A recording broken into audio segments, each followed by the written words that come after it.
Hello students, तो देखो last class हम लोगों ने अपने चैप्टर लिक्विड सॉल्यूशन के अंदर बात की थी वेंटो फैक्टर की। वेंटो फैक्टर क्या होता है, मैंने आपको बताया था कि वेंटो फैक्टर क्यों होता है कि अगर कोई सॉल्यूट सॉल्यूशन के अंदर जाकर डिसोसिएट या फिर एसोसिएट हो रहा है तो क्या होता है, एक्चुअल नंबर ऑफ पार्टिकल्स जितना आप एक्सपेक्ट कर रहे थे उससे डिफरेंट आ जाते हैं।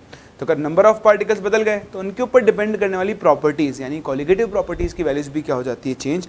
फर्दर मैंने आपको वेंटो फैक्टर के लिए फॉर्मूले सिखाए थे। एक चीज़ मैंने आपको सिखाई थी कि आई आप कैलकुलेट कर सकते हो as abnormal colligative property upon normal colligative property.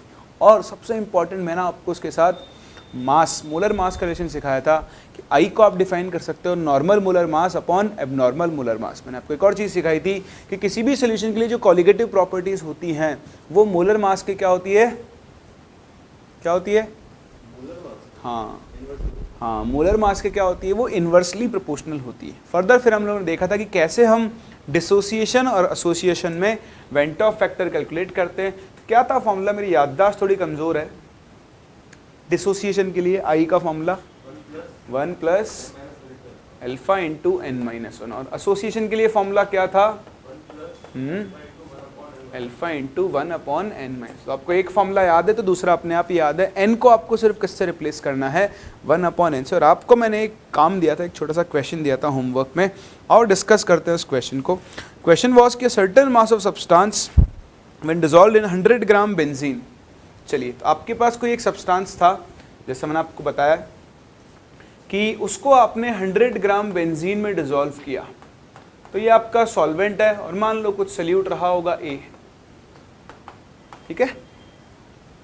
तो इससे फ्रीजिंग पॉइंट लोअर हो गया 1.28 डिग्री से। तो इस सोल्यूशन का जो फ्रीजिंग पॉइंट आ गया उसके लिए डेल्टा TF आपको मिल गया 1.28। बढ़िया। फिर क्या कहते हैं, same mass of solute dissolved in 100 gram of water. इसी सल्यूट A को जब आपने 100 ग्राम वाटर में डिसॉल्व किया तो इसका फ्रीजिंग पॉइंट डिक्रीज कितने से हो गया, 1.4 से। तो इस केस में डेल्टा TF कितना आ गया, 1.4। सही है। आगे भी कहानी सुना रहा है कि the substance has normal molecular weight in benzene, मतलब ना वो एसोसिएट हो रहा है ना वो डिसोसिएट हो रहा है, and is completely dissociated in water. तो आप समझ लें, अगर ये यहाँ डिसोसिएट एसोसिएट नहीं हो रहा है तो यहाँ पर इसके लिए आई कितना होगा, 1। और अगर ये यहाँ पर डिसोसिएट हो रहा है तो बताओ इसके लिए आई कितना बन जाएगा, 1 plus n minus 1 into alpha. सही ना। शायद आपको यही बताना है कि कितने पार्टिकल्स में ब्रेक होगा। आपको KF दोनों के लिए दिया हुआ है, वाटर के लिए भी और बेंजीन के लिए भी। तो कुछ भी नहीं, देखो सिंपल है, delta TF is equals to क्या होता है, KF इंटू मोलैलिटी, है ना, इंटू आई लिख रहा हूँ तो I1 लिख देता हूँ इधर। बताओ यहाँ डेल्टा TF का फॉर्मूला क्या बनेगा, I2 into KF2 into molality. अब आप देखो, दिमाग लगाओ, कुछ लिखने की जरूरत नहीं, फॉर्मूला सोल्यूट का मास सेम है और सॉल्वेंट का मास भी सेम है, इसका मतलब मोलैलिटी क्या आने वाली है, सेम। तो सिंपल आप क्या करो, delta TF2 upon delta TF1 कर दो, तो वो किसके इक्वल हो जाएगा, KF2 into I2 upon KF1 into I1। बस रख दो values, delta TF2 1.4, delta TF1 1.28 is equals to KF2 की वैल्यू वाटर के लिए 1.86, बेंजीन के लिए 5.12 इंटू I1 तो हो गया 1 और I2 कितना हो गया, ऐसा करो आप I2 ही निकाल के रख लो पहले साइड में, वैल्यू बाद में रख लेंगे। चलिए करें कैलकुलेट यहाँ से। तो अगर आप यहाँ से I2 की वैल्यू देखें तो कितनी बन जाएगी, 1.4 इंटू 5.12 अपॉन 1.68 इंटू 1.28। चलिए कुछ कैंसिल होता दिखाई दे रहा है क्या यहाँ से, 1.86 से ये तो कैंसिल तो होता मुझे कुछ भी नहीं दिखाई दे रहा है। अगर मैं इसको 4 से मल्टीप्लाई करूं तो भी कुछ नहीं जाएगा।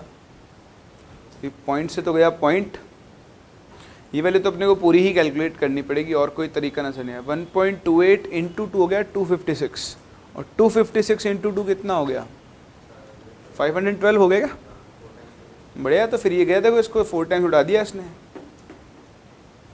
रास्ता नज़र आ गया। चलिए तो ये बन जाएगा 1.4 इंटू 4 कितना हो गया, 5.6 और डिवाइडेड बाय 1.86। तो ये कुछ 3-4 के आसपास आना चाहिए, नहीं। चलो कैलकुलेट करके देख लेते हैं इतना सा। तो 1.86 को भी आप 1.9 मान लो, 19 3 सा कितना होता है, 57 होता है ना। तो ये अप्रॉक्सीमेटली इसको 3 टाइम्स उड़ा रहा है, देखो दिख रहा है। अब आंसर आ गया वैसे डायरेक्ट, क्यों? क्योंकि क्या हो रहा है, ये बोल रहा है 100% डिसोसिएट हो रहा था। अल्फा की वैल्यू कितनी हो गई 1, अगर अल्फा 1 है तो आई इज इक्वल्स टू कितना हो जाएगा n, मतलब वो जितने पार्टिकल्स में टूट रहा है। तो अगर आई की वैल्यू 3 आ रही है मतलब नंबर ऑफ पार्टिकल्स भी कितने होंगे, 3 पार्टिकल्स होंगे। बोलो कर सकते हैं। ये था आपका क्वेश्चन जो मैंने आपको लास्ट क्लास दिया था, which was based on went half factor. आगे बढ़े, चलो कुछ और क्वेश्चंस करते हैं एक दो इसके ऊपर, फिर हम लोग आगे सीखेंगे चीज़ों को। तो कॉपी कर लिया ना आपने?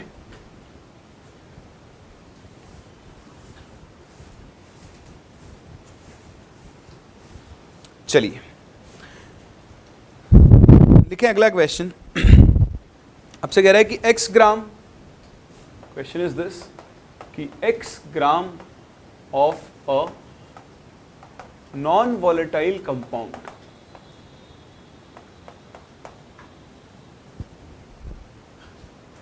इसका मोलर मास भी दिया हुआ है आपको 200, was dissolved in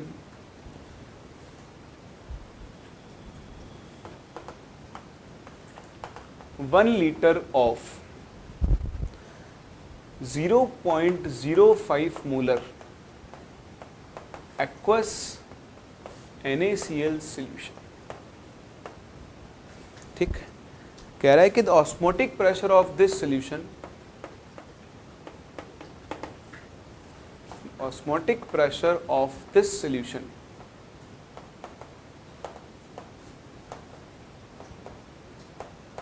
is 4.92 atm at 27 degree Celsius. ठीक है, कह रहा है calculate the value of x, the value of x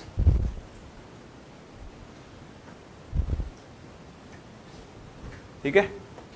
चलिए, तो ये आपको क्वेश्चन ट्राई करना है, आइडियल बिहेवियर मानना है, ये मानना है क्या पता ही है, NaCl पानी के अंदर क्या होता है, पूरा डिसोसिएट होता है। तो बस वेंटर फैक्टर का ध्यान रखना।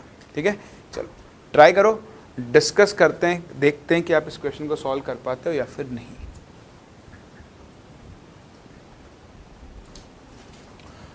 चलिए तो डिस्कस करते हैं क्वेश्चन को। देखो एक चीज़ मैंने यहाँ नहीं बताया कि x डिसोसिएट हो रहा है, एसोसिएट हो रहा है, तो आपको खुद को मान के चलना है, फिर वो कुछ नहीं हो रहा है ना। वैसे एक्चुअली क्या है, नॉन इलेक्ट्रोलाइट लिखा हुआ था, मैंने गलती से नॉन वोलेटाइल लिख दिया, पर उससे कोई फ़र्क नहीं पड़ता। जब तक आपको इन्फॉर्मेशन नहीं दी आप बता ही नहीं सकते हो कि वो एसोसिएट हो रहा है या डिसोसिएट हो रहा है। तो अच्छा क्वेश्चन और बन गया है, अगर ऐसी इन्फॉर्मेशन नहीं दी है तो फिर आप कुछ मानकर भी नहीं चलोगे। अब आप देखें, आपके पास 0.05 मोलर क्या है, एक्वस NaCl है, उसमें आपने x ग्राम डिजोल्व किया है। तो देखो आपको वॉल्यूम ऑफ सोल्यूशन पता है 1 लीटर। ठीक है, इसमें अगर मैं मोल्स ऑफ NaCl निकाल लूँ तो देखो मोलैरिटी और वॉल्यूम से मोल्स कैसे निकालते हैं, मोलैरिटी इनटू वॉल्यूम से।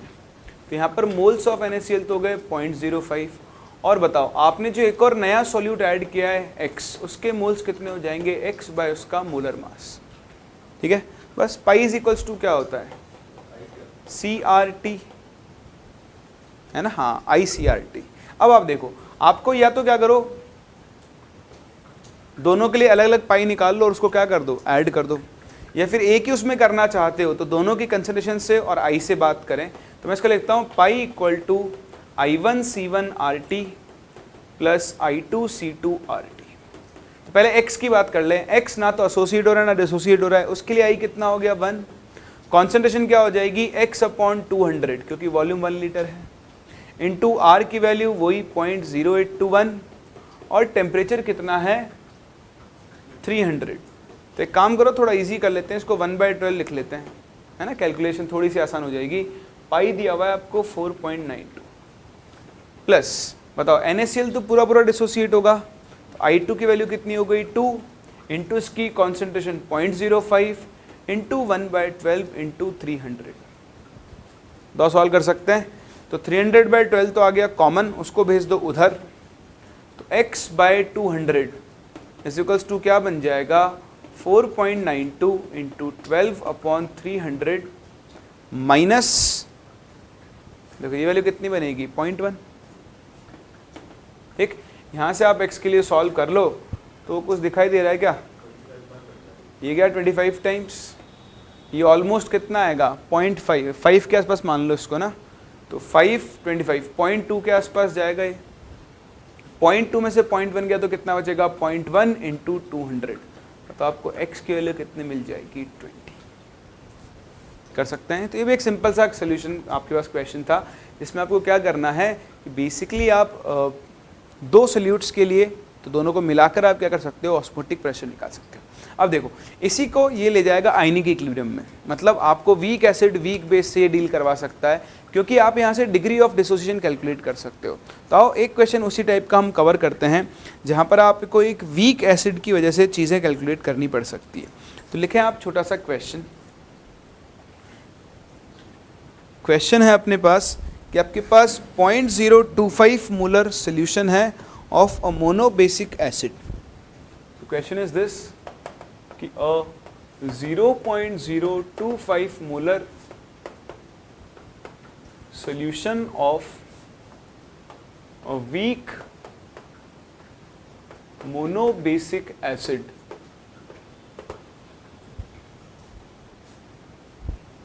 has a freezing point of -0.06 degree Celsius. ठीक, what you have to do is you have to calculate Ka for the acid and pH of solution. ठीक है, बाकी आपको चीजें वही दी हुई है। Kf दिया हुआ है 1.86 केल्विन kg पर। तो यहाँ पे आपको लिक्विड सॉल्यूशन को रिलेट करना है कौन से चैप्टर के साथ, आयनिक इक्विलिब्रियम के साथ। चलिए ट्राई करें।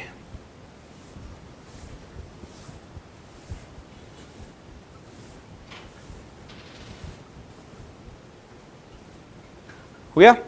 चलो अगर हो गया तो आपका आंसर आना चाहिए के की वैल्यू आएगी अराउंड 3 इंटू 10⁻³ है ना। और पीएच अभी कैलकुलेट कर लेते हैं। देखो क्वेश्चन क्या है, आपके पास एक वीक एसिड है HA, तो अगर ये वीक एसिड HA है बताओ मोनोबेसिक उसने बोली दिया है तो क्या बनाएगा H plus plus A minus. बताओ इसके लिए I की वैल्यू क्या बन जाएगी 1 प्लस n-1 इंटू अल्फा।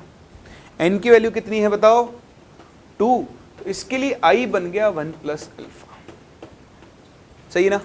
अब अगर इसका I 1 प्लस अल्फा है और आपको फ्रीजिंग पॉइंट का डिप्रेशन दिया तो डेल्टा TF किसके इक्वल होता है I into KF into molality.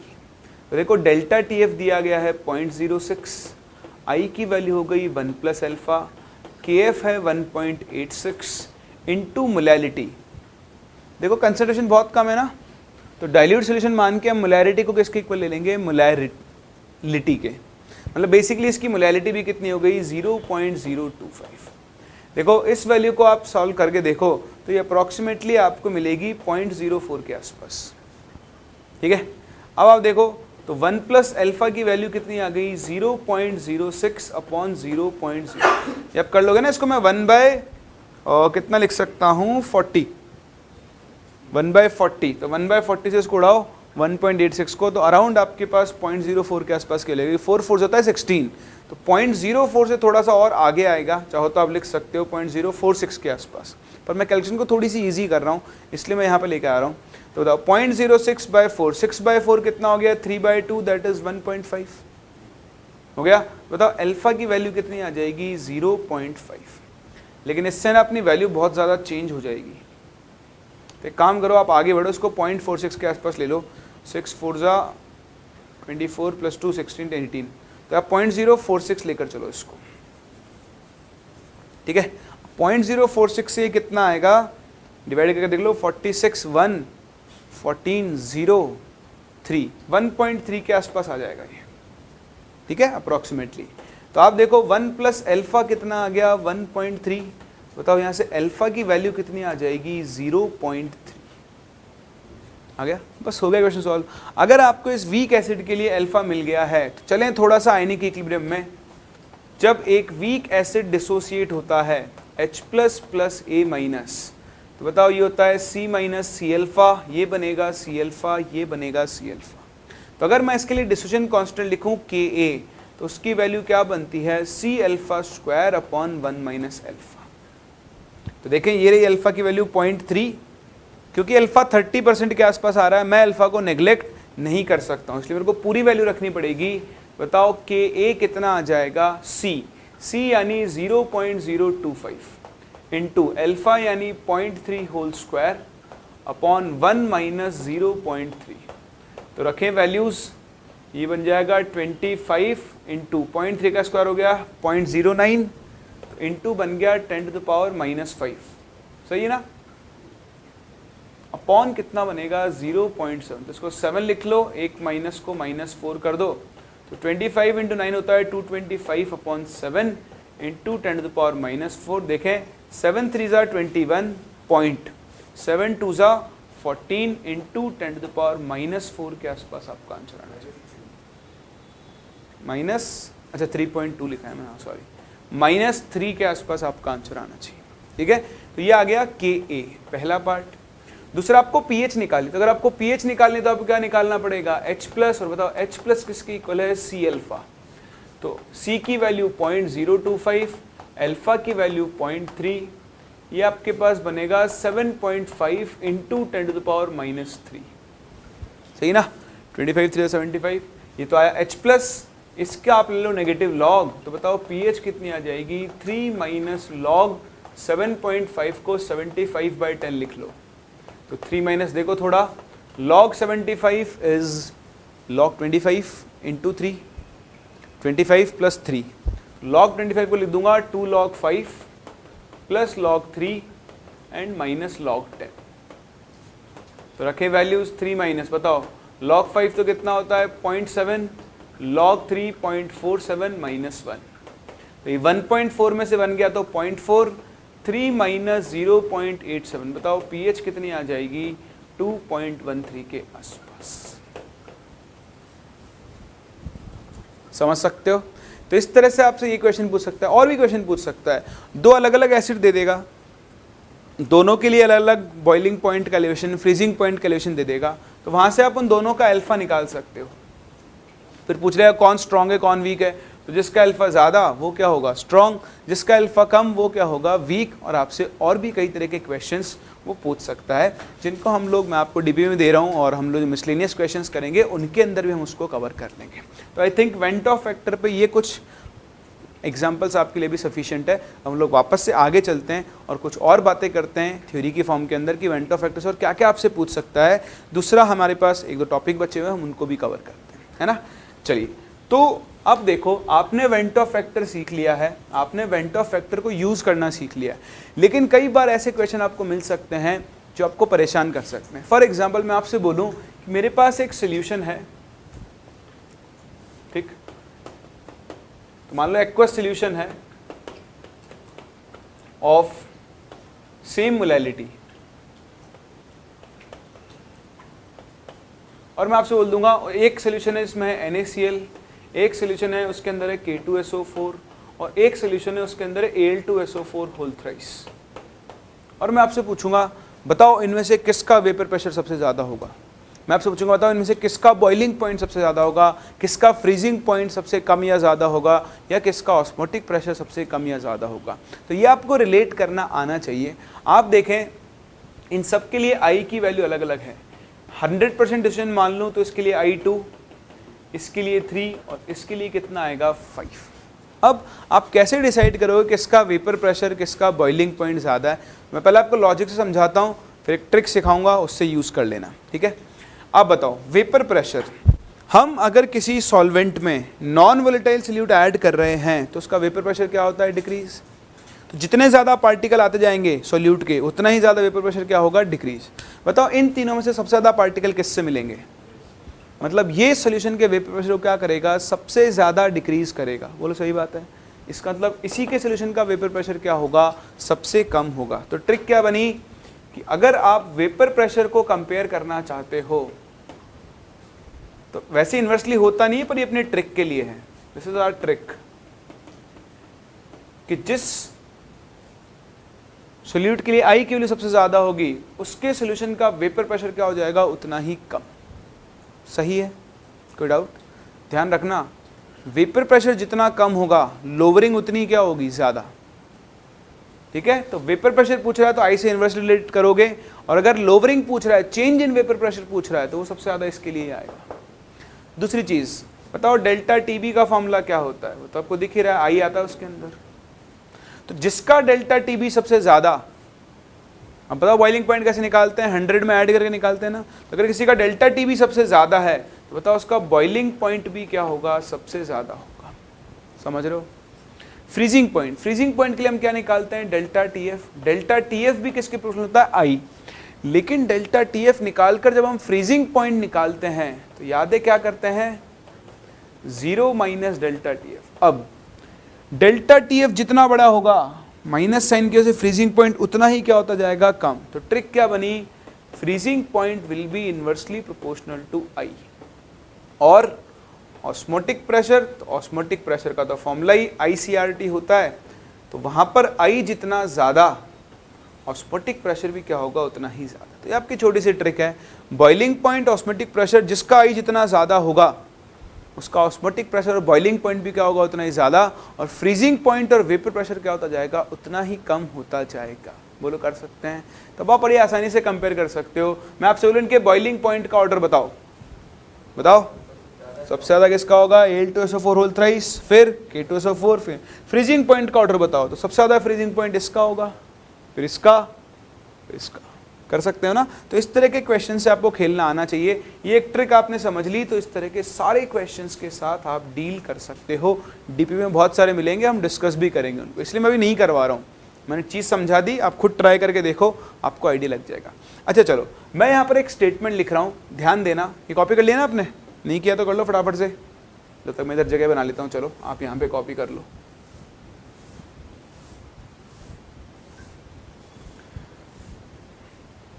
फिर देखो एक और काम की चीज, मैं एक स्टेटमेंट लिख रहा हूं, बताना ट्रू है या false.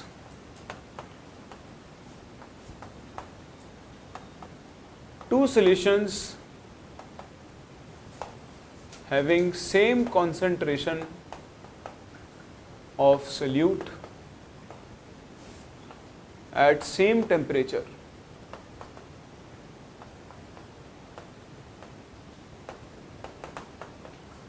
will always be isotonic. This is statement 1. Statement 2, as pi is equals to CRT. So if concentration and temperature are same,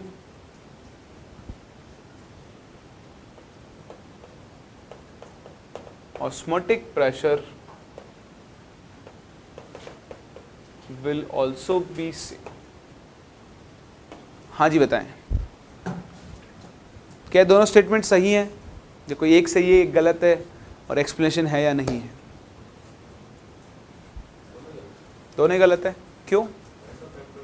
हाँ वेरी गुड, आपने दोनों ही केसेस वेंटो फैक्टर तो काउंट ही नहीं किया भाई। पाई का मामला CRT थोड़ा ना होता है, क्या होता है अब, ICRT होता है। तो स्टेटमेंट ये भी गलत है और ये तो सरासर गलत है।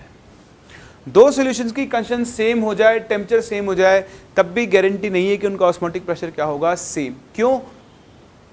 वेंटो फैक्टर अलग हो सकते हैं। आपने कहा, आपने ऑलवेज लिख दिया ना भाई, ऑलवेज। आप यहाँ लिखते हैं नॉन इलेक्ट्रोलाइट है, तब ये स्टेटमेंट क्या होता, सही होता। कुछ नहीं लिखा तो मैं तो इलेक्ट्रोलाइट का केस भी क्या करूँगा, कंसीडर करके चलूँगा। तो ध्यान रखना, छोटी छोटी चीज़ें हैं जो आपसे कोई एग्जाम्स में पूछी जा सकती हैं, और उन्हीं के ऊपर आपको फोकस करके चलना है, उन्हीं के बेसिस पर आप अपना आंसर दे सकते हो, अदरवाइज नहीं दे पाओगे। समझ रहे हैं चीज़ को?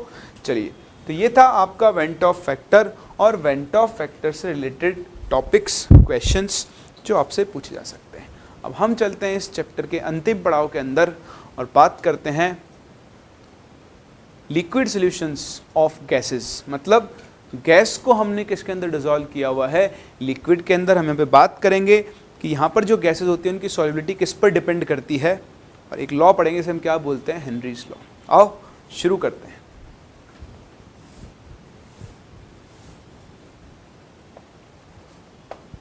तो देखें, solubility of gases in liquids.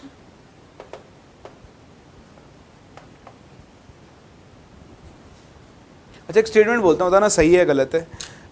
दुनिया की किसी भी गैस को आप किसी भी लिक्विड में डिसॉल्व कर सकते हो, ट्रू और false? No idea, get an idea. आजकल तो 4G में भी आ गया आइडिया है।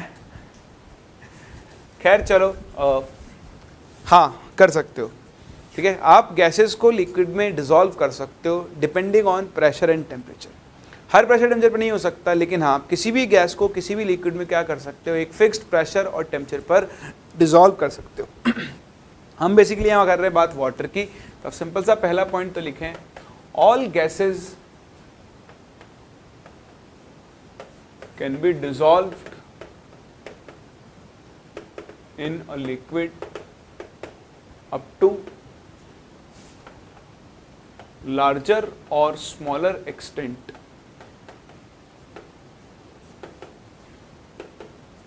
depending on pressure and temperature।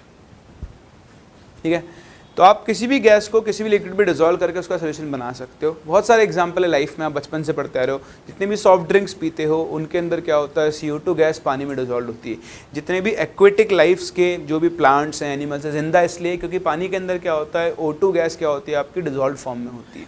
तो ऐसे बहुत सारे एग्जाम्पल्स हैं जहाँ पर गैसेज क्या होती हैं, लिक्विड्स के अंदर डिसॉल्व होती हैं और उनसे बहुत सारे काम लगातार चल रहे हैं। हमारे ब्लड के अंदर भी ऑक्सीजन गैस जाके क्या होती है, डिसॉल्व ही होती है। समझ रहे हो ना? तो ये सब एग्जाम्पल्स हैं जहाँ पर गैसेस लिक्विड में डिसॉल्व होती है। तो मैंने एग्जाम्पल्स को आपसे डिस्कस नहीं कर रहा हूँ, मैं तो काम की बात आपसे कर रहा हूँ कि ऐसे कौन कौन से फैक्टर्स हैं जो गैस की सॉल्युबिलिटी को अफेक्ट करते हैं। तो आप नेक्स्ट हेडिंग डालें, factors affecting solubility of a gas in liquid। ठीक है, आप इसे वाटर भी लिख सकते हो। तो जो सबसे पहला फैक्टर होता है वो होता है इटसेल्फ नेचर ऑफ गैस। अलग अलग गैसेस की सॉल्युबिलिटी एक लिक्विड में कम या ज़्यादा हो सकती है। अब लिक्विड में मैं जनरली वाटर की ही बात करूंगा। बहुत सिंपल सा फंडा है। देखो कुछ गैसें होती हैं लाइक CO2 हो गई, लाइक अमोनिया हो गई, ये गैसेस वाटर में बहुत जल्दी से डिसॉल्व हो जाती है। जैसे कुछ गैसें होती है लाइक H2 हो गई, हीलियम हो गई, ये गैसेस वाटर में आसानी से डिसॉल्व नहीं होती है। तो ऐसा क्या होता है? तो बहुत सिंपल सा फंडा है, वो गैसेस जिनके अंदर इंटरमॉलिक्यूलर फोर्सेस ज़्यादा हैं, वो गैसेस जो आसानी से लिक्विफाई हो सकती हैं, उनकी वाटर में सॉल्युबिलिटी भी रिलेटिवली क्या होती है, ज़्यादा। तो आप सिर्फ एक सिंपल सा स्टेटमेंट याद रखें कि इजीली लिक्विफिएबल गैसेस, इजीली लिक्विफिएबल गैसेस। अब इजीली लिक्विफिएबल कैसे डिजाइन करते हैं? High critical temperature. कई बार आपको यहाँ फंसा लेगा, ध्यान रखना। वो गैसेस जिनके क्रिटिकल टेम्परेचर ज़्यादा होते हैं वो आसानी से क्या की जा सकती हैं, लिक्विफाई की जा सकती है। या फिर आप ऐसे बोल सकते हो gases with high intermolecular attractions. सबका मतलब एक ही है। तो ऐसी गैसेस जिनको आप आसानी से लिक्विफाई कर सकते हो, जिनके अंदर अट्रैक्शन फोर्सेस ज़्यादा होते हैं। कई बार बोल देगा एक गैस का क्रिटिकल टेम्परेचर है 250 केल्विन, एक का है 500 केल्विन, बताओ कौन वाटर में ज़्यादा डिसॉल्व होगी? तो जिसका 500 केल्विन होगा। क्यों? क्योंकि आप उसको 500 केल्विन तक लिक्विफाई कर सकते हो। तो ये आसानी से लिक्विफाई होने वाली गैस के अंदर है। So easily liquefiable gases are readily dissolved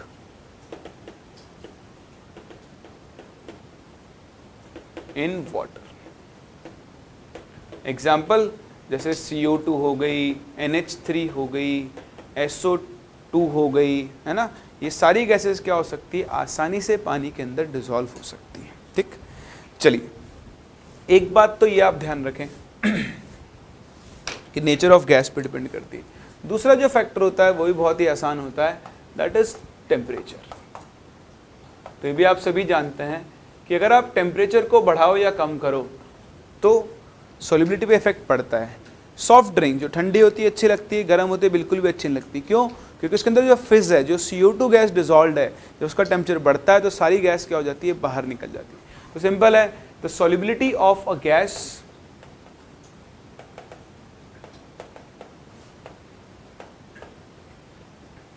decreases with increase in temperature। इसके बहुत सारे रीज़न हैं, आप किसी भी रीज़न से एक्सप्लेन कर सकते हो। एक रीज़न तो यह है कि जैसे आप टेम्परेचर बढ़ाओगे गैस मॉलिक्यूल्स की काइनेटिक एनर्जी क्या होगी, बढ़ेगी। काइनेटिक एनर्जी बढ़ेगी तो उनकी लिक्विड से एस्केप करने की टेंडेंसी भी क्या होगी, बढ़ेगी। आप चाहें तो यहाँ पर ली चैटलर प्रिंसिपल भी लगा सकते हैं। यहाँ पर एक है गैस और वो इन इक्विलिब्रियम है with solution. Generally dissolution of gas exothermic process होता है, तो आप ऐसे कर लो, गैस को डिसॉल्व करके आप सॉल्यूशन बना रहे हो। इन जनरल गैस के डिसोल्यूशन का जो प्रोसेस होता है वो होता है एक्सोथर्मिक, उसमें एनर्जी क्या होती है, रिलीज। तो अगर एक्सोथर्मिक है, ली चैटलर प्रिंसिपल के हिसाब से अगर आप टेम्परेचर बढ़ाओगे तो टेम्परेचर बढ़ाने पर एक्सोथर्मिक रिएक्शन कहाँ जाएगी, बैकवर्ड डायरेक्शन में जाएगी। और अगर बैकवर्ड डायरेक्शन में जाएगी तो गैस की सॉल्युबिलिटी क्या होती जाएगी, डिक्रीज होती जाएगी, मतलब सोल्यूशन से और ज़्यादा गैस बाहर निकलती जाएगी। बट आप तो सिंपल टर्म्स में याद रखें, अगर आप टेम्परेचर बढ़ा रहे हैं तो गैस की सॉल्युबिलिटी क्या होगी, डिक्रीज होगी। कम कर रहे हो तो वापस से क्या होगी, इंक्रीज होगी। बोल कर सकते हैं। ऑल्दो कुछ गैसेस होती हैं जिनकी सॉल्युबिलिटी थोड़ी सी बढ़ जाती है टेम्परेचर बढ़ाने पर, लाइक हाइड्रोजन, हीलियम, लेकिन वो वाटर में नहीं होती, वो दूसरे एल्कोहल हो गया, ईथर हो गया, ऐसे सॉल्वेंट्स में होती। तो अपने सिलेबस के बियॉन्ड है, इसलिए हम उनको टेंशन भी नहीं लेनी आपको उनकी। सबसे इंपॉर्टेंट और थर्ड जो फैक्टर होता है वो होता है इफेक्ट ऑफ प्रेशर। किसी भी गैस की सॉल्युबिलिटी में जो मेजर कंट्रीब्यूशन होता है वो होता है प्रेशर का, और इसी को हम जानते हैं by the name of Henry's law. तो अगर हम सिंपल टर्म्स में बोलें तो किसी भी गैस का अगर आप प्रेशर बढ़ाओगे तो उसकी लिक्विड के अंदर सॉल्युबिलिटी क्या होती है, इंक्रीज होती है। तो सबसे तो हम जनरल टर्म्स में बात कर लेते हैं कि the solubility of a gas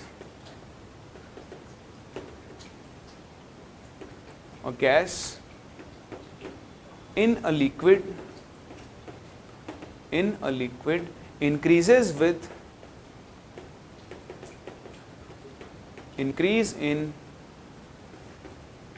pressure of gas। जैसे जैसे आप उस गैस का प्रेशर बढ़ाते जाओगे वैसे वैसे क्या होगा, उस गैस की सॉल्युबिलिटी भी बढ़ती जाती है।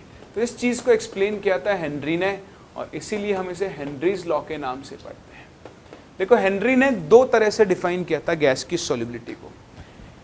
एक तो होता है, उसने एक बार डिफाइन किया कि मान लो आपने 1 लीटर वॉल्यूम लिया या 500 ml वॉल्यूम है आपके सॉल्यूशन का, उसमें आपने 20 ग्राम गैस डिसॉल्व की, तो 20 ग्राम है 500 ml में, बताओ पर ml में कितनी होगी, 20/500 होगी ना। तो एक तो उसने इस तरह से डिफाइन किया कि सॉल्यूशन के यूनिट वॉल्यूम में जो गैस का मास डिसॉल्व्ड है वो उस गैस के क्या होता है, प्रेशर के डायरेक्टली प्रोपोर्शनल होता है। किसके डायरेक्टली प्रोपोर्शनल होता है, प्रेशर के डायरेक्टली प्रोपोर्शनल। तो इसका पहला स्टेटमेंट लिखते हैं, लिखें कि according to this law the mass of gas dissolved, the mass of gas dissolved in unit volume of solution is directly proportional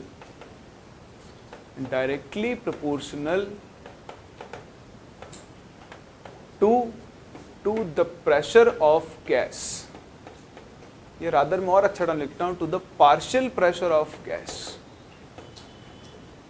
partial pressure of gas over the solution।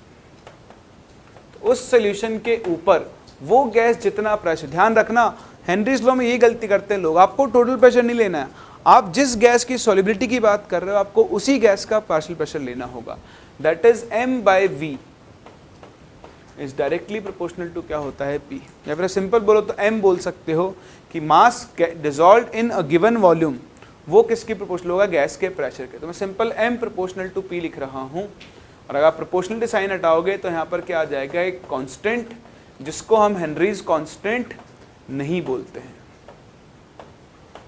ठीक है, ये हेनरीज लॉ कांस्टेंट नहीं है, एक simple constant है। Actually Henry ने एक दूसरे तरीके से अपना लॉ डिफाइन किया, उसने बोला कि आप मास की जगह ना मोल फ्रैक्शन से डील करो। तो एक्सपेरिमेंटली हम मोल फ्रैक्शन से ज़्यादा डील करते हैं और उसी फॉर्म में हम हेनरीज लॉ को डिफाइन करेंगे। तो जिसका ऑल्टरनेट स्टेटमेंट है ये ज़्यादा इंपॉर्टेंट है कि if solubility of gas is represented in terms of mole fraction, then ये हेनरीज लॉ का फॉर्म है कि pressure of gas is equals to क्या होता है, KH into mole fraction of gas. फंडा वही था, X प्रोपोर्शनल टू P होता, पर इसने प्रोपोर्शनलिटी को एडजस्ट करके ये रिलेशन दिया, और यहां पर जो KH बनता है, इस KH को ही हम क्या बोलते हैं, हेनरीज कांस्टेंट। क्या बोलते हैं, हेनरीज कांस्टेंट बोलते हैं। वैसे आप हेनरीज लॉ कांस्टेंट भी बोल सकते हो।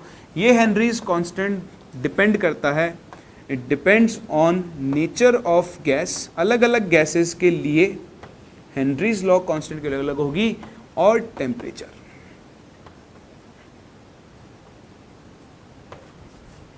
ठीक, तो बस ये सिंपल सा फॉर्म है, P gas is equals to KH into mole fraction of gas. यहाँ पे एक चीज़ का ध्यान रखें, ये जो P गैस है ये टोटल प्रेशर नहीं है, ये उस गैस का कौन सा प्रेशर है, पार्शियल प्रेशर ऑफ गैस है।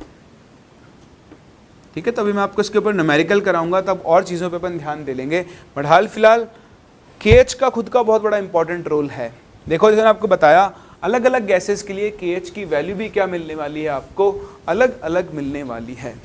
तो आप सिर्फ KH की वैल्यू से कंपेयर कर सकते हो। आप देखो, यह मोल फ्रैक्शन ऑफ गैस, अगर मैं इसको लिखूं तो मैं मोल फ्रैक्शन ऑफ गैस को लिख सकता हूं pressure of gas upon KH। अब अगर मैं दो गैसेस को सेम प्रेशर पर डिसॉल्व करूं, बताओ गैस का मोल फ्रैक्शन किस पर डिपेंड कर रहा है, KH के इन्वर्सली प्रोपोर्शनल। इसका मतलब क्या है, इसका मतलब ये है कि higher is the value of KH, lesser will be the solubility. More कहां से होगी यार, इनवर्स रिलेशन है ना, तो lesser will be the solubility of gas. तो जैसे जैसे KH बढ़ता है वैसे वैसे क्या होता है, गैस की सॉल्युबिलिटी डिक्रीज होती है। सेम चीज, एक और बड़ा इंपॉर्टेंट पॉइंट, टेम्परेचर के साथ अगर आप टेम्परेचर बढ़ाओगे, ऑन इंक्रीजिंग टेम्परेचर KH क्या होता है, बढ़ता है। और बताओ अगेन, अगर KH बढ़ेगा इसका मतलब सॉल्युबिलिटी क्या होगी, डिक्रीज। तो अपने थोड़ी देर पहले भी डिस्कस किया था कि टेम्परेचर बढ़ाने पर गैस की सॉल्युबिलिटी क्या होती है, कम होती जाती है। तो एक और रीजन आ गया क्यों होती जाती है, कि जैसे जैसे आप टेम्परेचर बढ़ाओगे वैसे से KH की वैल्यू बढ़ेगी, और अगर KH की वैल्यू बढ़ेगी तो गैस की सॉल्युबिलिटी क्या होगी, डिक्रीज होगी। सही है। तीसरा, एक छोटा सा लिमिटेशन जो आपको ध्यान रखना है of Henry's law, it is not applicable at high pressures. तो ये लो और मॉडरेट प्रेशर्स पर एप्लीकेबल है, लेकिन हाई प्रेशर पर हेनरीज लॉ एप्लीकेबल नहीं होता है। तो एक चीज तो ये, और दूसरा ये तब भी एप्लीकेबल नहीं है जब गैस सॉल्वेंट से क्या कर रही होगी, रिएक्ट कर रही होगी। तो इन दो केसेस में एप्लीकेबल नहीं है। हाई प्रेशर पे क्यों एप्लीकेबल नहीं है, देखो एक्चुअली क्या होता है, ये आइडल सोल्यूशन के बिहेवियर पे चलता है, तो मैं ज़्यादा डिटेल में तो नहीं जा सकता आपको क्योंकि आपके स्कोप के बियॉन्ड है चीज़ें। लेकिन होता क्या है, जब प्रेशर लो है तो जो गैस के मॉलिक्यूल्स होंगे वो बहुत दूर दूर होंगे। ठीक है, तो गैस के मॉलिक्यूल्स में इंटरेक्शन ऑलमोस्ट क्या होगा, जीरो। तो अभी एक आइडल गैस है, तो आइडल गैस की तरह बिहेव कर रही है। हेनरीज लॉ बेस्ड ही आइडल गैस के ऊपर है। लेकिन जैसे आपने प्रेशर बहुत ज़्यादा बढ़ा दिया तो क्या होंगे, मॉलिक्यूल्स बहुत पास पास आ जाएंगे। जब वो पास पास आ जाएंगे तो उनमें क्या हो जाएगा, इंटरेक्शन शुरू हो जाएगा, तो वो आइडल बिहेवियर से डेविएट करना शुरू कर देंगे, यानी अब वो रियल गैस बन चुकी है। अगर वो रियल गैस बन चुकी है तो अब आप उसके ऊपर हेनरीज लॉ अप्लाई नहीं कर सकते। तो ये आप ध्यान रखें, दिस इज वेरी इंपॉर्टेंट। किसी भी सोल्यूशन में अगर आपने गैस डिसॉल्व की है और आप उस पर हेनरीज लॉ लगा रहे हो तो वो सिर्फ और सिर्फ लो और थोड़े बहुत मॉडरेट प्रेशर्स पर एप्लीकेबल है। अगर आप हाई प्रेशर रेंज में चले गए हो तो फिर आप उसके ऊपर हेनरीज लॉ अप्लाई नहीं कर सकते हो, क्योंकि हेनरीज लॉ सॉल्यूशन के अंदर आइडल गैस बिहेवियर को फॉलो करता है। अगर आपने प्रेशर बढ़ाया तो वो गैस रियल गैस की तरह बिहेव करने लग जाएगी और फिर वो हेनरीज लॉ को फॉलो नहीं करेगी। चलिए, ये था theoretical part about Henry's law. ये सारे इंपॉर्टेंट पॉइंट्स है जो आपको पता होने चाहिए। इसके कुछ एप्लीकेशंस होते हैं, वो आप एनसीईआरटी से पढ़ लें एक बार। ठीक है, ज़्यादा कुछ नहीं है। एक तो पूछेगा कि मरीन लाइफ क्यों जिंदा है, तो O2 डिसॉल्व है। एक हाँ, स्कूबा डाइवर्स के लिए एक प्रोसेस होता है, जॉइंट्स पता नहीं क्या नाम बोलते हैं उसको। उसमें क्या होता है, स्कूबा डाइवर अपने टैंक में ऑक्सीजन लेके जाते हैं, तो उसके अंदर क्या होता है, साथ में नाइट्रोजन भी होती है एयर में। तो जब वो हाई प्रेशर पे जाते हैं, तो हाई प्रेशर पे तो सॉल्युबिलिटी क्या है, ज़्यादा, ठीक है। जब डीप सी में हो जाते हैं तो प्रेशर की वजह से क्या होता है, उनके ब्लड में N2 और O2 दोनों डिजोल्व हो जाती है। अब जब वो वापस ऊपर आते हैं तो प्रेशर क्या होता है, कम होता है। तो जो डिजोल्व N2 थी वो वापस से बाहर निकलना शुरू करती है बबल्स की फॉर्म में। वो बबल्स क्या होते हैं, उनके जॉइंट्स पर जाकर इकट्ठा हो जाते हैं, तो इससे बहुत ज़्यादा पेन क्रिएट होता है।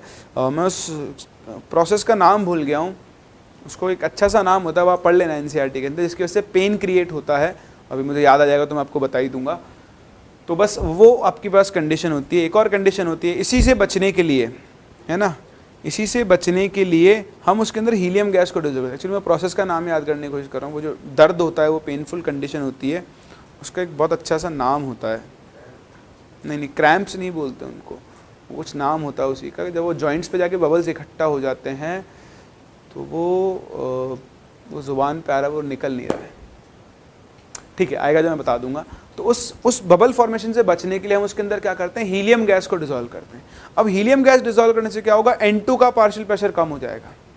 भाई पहले 2 ही कंपोनेंट, तब तीसरा कंपोनेंट आ गया, तो क्या होगा, N2 का खुद का प्रेशर कम हो जाएगा, तो फिर उसकी सॉलिबिलिटी भी क्या रहेगी, कम, जब आप डीप सी में जाओगे, ठीक है। तो इस तरह से वहाँ पर आपके पास ये बबल्स नहीं बनते हैं, जिनसे स्कूबा डाइवर्स को पेन क्रिएट नहीं होता है। खैर ये सब चीज़ें आप NCERT से पढ़ के आराम से समझ लोगे, मुझे उसमें आपसे पूरी उम्मीद है। मैं क्वेश्चन फॉर्म में आपको चीज़ दे दूंगा, ठीक है। नेक्स्ट हम मूव करते हैं इसके ऊपर न्यूमेरिकल से, जो ज़्यादा इंपॉर्टेंट है और आपसे पूछे भी जाते हैं। अच्छा, एक छोटी सी चीज़ और मैंने बनवाई नहीं, बनवा देता हूँ, ग्राफ। आप हेनरीज लॉ में प्रेशर और मोल फ्रैक्शन के बीच में क्या बना सकते हो, एक ग्राफ। बताओ वो ग्राफ कैसा होगा दिखने में, ठीक है। तो ऐसी स्ट्रेट लाइन बनेगी, तो ये P गैस और इधर बनेगा मोल फ्रैक्शन ऑफ गैस। कर सकते हैं, सही है। चलो कॉपी करो, फिर हम लोग इसके क्वेश्चंस पे मूव करते हैं। तो देखें, पहला क्वेश्चन अपना बहुत ही सिंपल, और आपके पास 3 गैसेस हैं,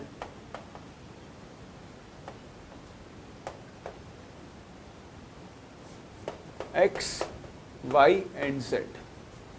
तीनों के लिए KH की वैल्यू दी हुई है। इसके लिए दिया हुआ है 7.3, इसके लिए दिया हुआ है 2.1, इसके लिए 9.2। आपको इन गैसेस का सॉल्युबिलिटी का ऑर्डर बताना है,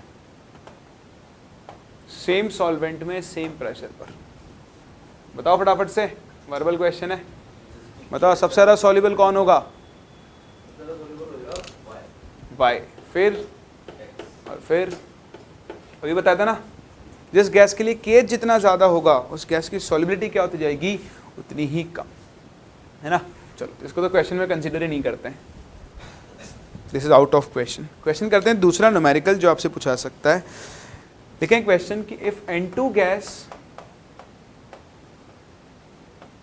इज बबल। देखें ये क्वेश्चन आपकी उस धारणा को बदल देगा। धारणा मतलब क्या बोलते हैं धारणा को,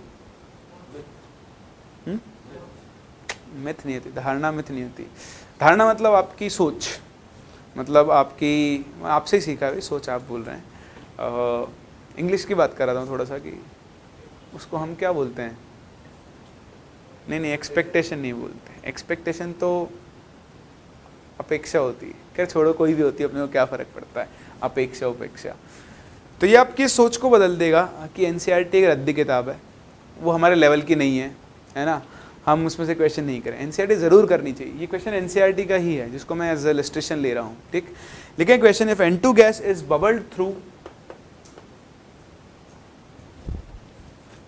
water at 293 Kelvin,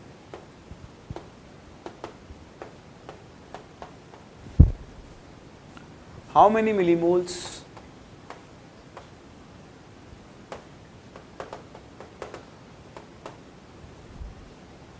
of N2 gas would dissolve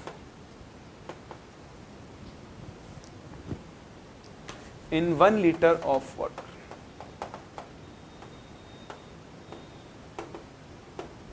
ठीक, आपको दिया हुआ है पार्शियल प्रेशर ऑफ N2 है 0.987 बार, और आपको KH दिया हुआ है नाइट्रोजन के लिए, which is 76.48 kilo bar.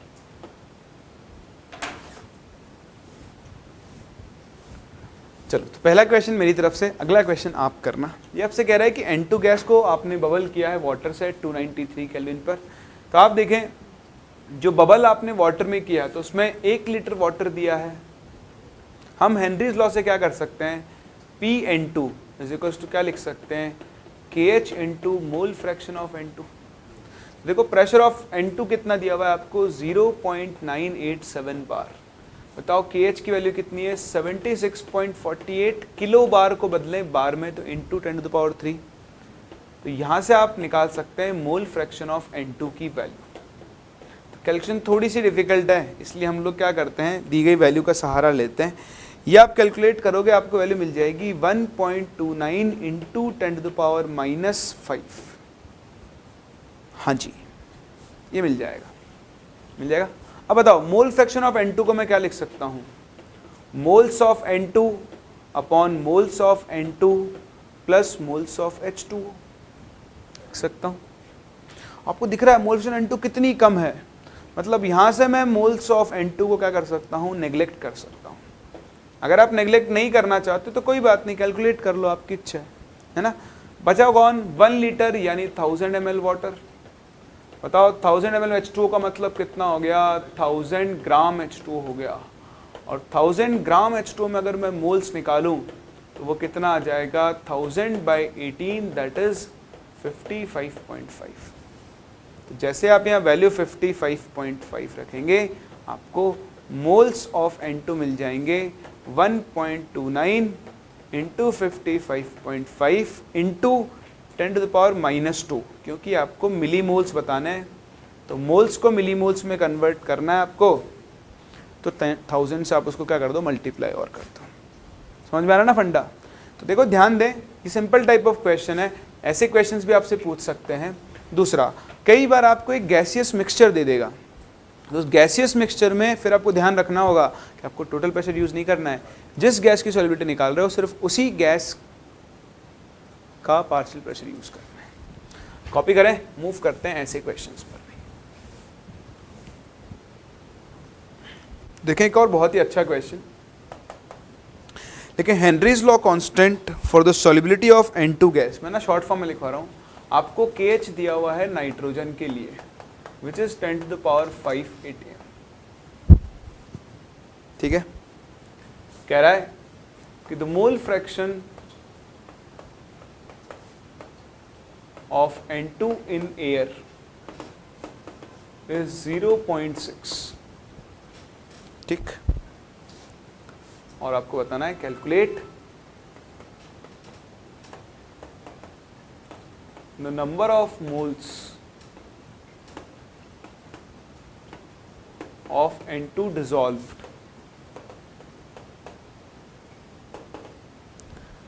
in 10 moles water at 298 Kelvin and 5 atm pressure। ठीक, तो आपको कैलकुलेट करना है। कैलकुलेट, चलो मैं आपको ऑप्शन देता हूँ। ऑप्शन ए है आपका 3 इंटू 10⁻⁻4, ऑप्शन बी है 4 इंटू 10⁻⁻4 -5, ऑप्शन सी है 5 इंटू 10⁻⁻4 और ऑप्शन डी है 6 इंटू 10⁻⁻6। हाँ जी, ये चार आपके पास ऑप्शंस हैं। ट्राई करें इस क्वेश्चन को। चलिए, तो इसका करेक्ट आंसर है ऑप्शन नंबर ए, 3 इंटू 10⁻⁻4। देखो बहुत आसान क्वेश्चन है समझना। आपको KH दे दिया है, ठीक। अब आपको क्या करना है ये समझना। देखो मोल fraction of N2 in air दिया हुआ है 0.6 एयर में, समझ रहे हो ना। जबकि हेनरीज लॉ में हम जो मोल फ्रैक्शन लिखते हैं वो किसके अंदर होता है, सोल्यूशन के अंदर होता है। ये डिफरेंस आपको सीखना है। बेसिकली एयर में मोल फ्रैक्शन और टोटल प्रेशर से आप यहाँ से निकाल सकते हो partial pressure of N2 gas. तो सबसे पहले तो आप निकालो पार्शियल प्रेशर ऑफ N2, जो कि कितना हो जाएगा टोटल प्रेशर इनटू उसका मोल फ्रैक्शन, दैट इज 380। बस हो गया क्वेश्चन सॉल्व। अगर मैं N2 के लिए हेनरीज लॉ लगाऊं तो P N2 बनेगा KH into mole fraction of N2, लिख सकता हूं मोल fraction of N2 upon mole fraction of moles of N2 plus moles of H2। बताओ प्रेशर कितना है 3, KH की वैल्यू कितनी है 10⁵ upon moles of N2 upon moles of N2 plus 10। देखो दिख रहा है आपको ये 10⁻⁻5 में जाएगा, तो मैं यहाँ मोल्स ऑफ N2 को ऑलमोस्ट क्या कर सकता हूँ नेग्लेक्ट। जैसे ही नेग्लेक्ट किया तो बताओ यहाँ से आपको मोल्स ऑफ N2 कितने मिल जाएंगे 3 × 10⁻⁻4। ठीक है, चलिए तो बहुत सिंपल सा पार्ट होता है। अगर आपको ये ध्यान रहे कि आपको यहाँ जो प्रेशर यूज़ करना है वो आपको उस गैस का पार्शियल प्रेशर यूज़ करना होता है। तो अब बाकी क्वेश्चंस आप डीपीपीज में से सॉल्व करना, जिनके अंदर मैंने एक दो बहुत ही अच्छे क्वेश्चन डाल रखे हैं जहाँ आपको सोचना पड़ेगा। वो क्वेश्चन मैं अभी करवा दूंगा तो फिर आप उनको सोच नहीं पाओगे, इसलिए मैं इसके ऊपर और ज़्यादा क्वेश्चंस अब नहीं करवा रहा हूँ। एक लास्ट छोटी सी चीज़ और बची है जो वैसे तो कुछ काम नहीं आती है, लेकिन फिर भी मैं आपको सिखा देता हूँ, दैट इज़ रॉल्स लॉ। थोड़ी जगह चाहिए होगी मुझे, एक क्वेश्चन आपने कॉपी कर ही लिया है, हम यहाँ पे बात कर लेते हैं ना। सोल्यूशन लिख लो इसका फटाफट से और फिर अपने चैप्टर को हम खत्म करते हैं।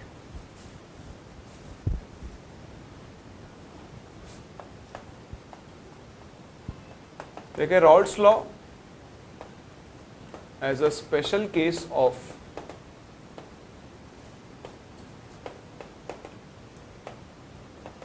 Henry's law.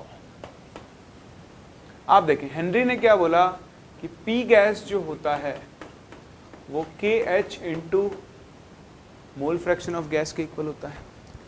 ये तो किसके अकॉर्डिंग है, अकॉर्डिंग टू हेनरी बाबा। और अगर हम बात करें राउल्ट बाबा की, तो राउल्ट बाबा ने क्या बोला है, according to Raoult for a solution